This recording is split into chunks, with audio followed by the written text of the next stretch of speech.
bonheur. Bonjour la France. What the fuck?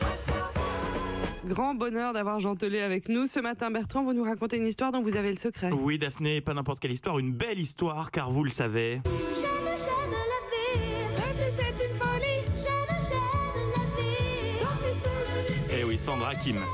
Direction les États-Unis. Il y a un mois, comme chaque semaine, Victoria Shield se rend au supermarché pour faire ses courses. Une fois son caddie bien rempli, la jeune femme fait un détour par le rayon poissonnerie.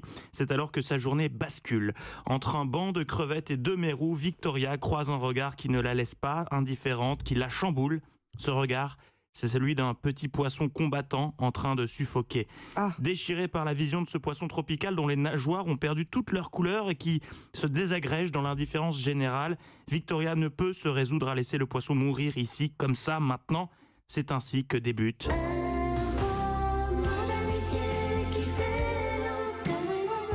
Alors qu'elle n'avait jamais adopté d'animal, Victoria décide d'acheter le petit combattant au poissonnier et le ramène chez elle dans le but de le remettre d'aplomb. Problème, Victoria n'a aucune notion de médecine animale, mais heureusement, elle dispose d'une connexion Internet. Après une journée passée à glaner des infos, elle prodigue les premiers soins au poisson combattant, de l'eau chaude et propre, des médicaments et quelques gestes de base. Chaque jour, Victoria change l'eau de l'aquarium et donne ses médicaments à Argo, le poisson combattant à qui elle vient d'offrir ce joli patronyme tiré de la mythologie grecque. Bon, c'est très mignon, mais elle est parvenue à le sauver? Eh bien, malheureusement, non. Le poisson est décédé.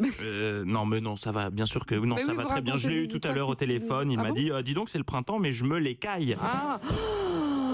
Oui. Bertrand.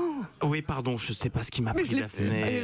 Deux trucs que je vois pas Il venir. fallait. Non, plus sérieusement, après une semaine de soins, oui. Argo a commencé à se sentir mieux. Aujourd'hui, 4 semaines après la rencontre de Victoria et Argo, et autant de jours passés au chevet du poisson, l'animal s'est métamorphosé.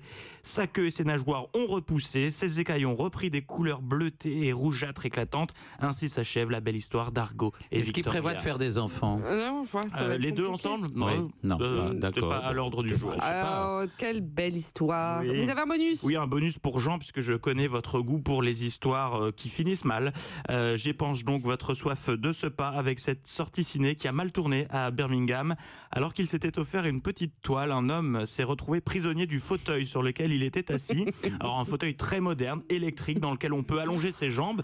Modèle confortable certes, mais qui peut se transformer en tapette géante. Non, c'est pas vrai. En voulant récupérer son téléphone portable qu'il venait de faire tomber, paf, le strapontin 2.0 s'est refermé sur le malheureux qui souffrait de problèmes cardiaques. Mais c'est atroce, comment ça s'est terminé? Eh bien, plutôt mal, puisqu'il est décédé. Mais n'importe quoi. Si. C'est pas vrai. Ah ben je vous avais dit que ça terminait mal, Daphne. Oh non, mais c'est terrible. Voilà, bonne journée. C'est vraiment une histoire pour Jean Telet. Ah ben c'était pour Jean Telet, spécial C'était- pour Jean Telet. D'accord, ouais, merci beaucoup.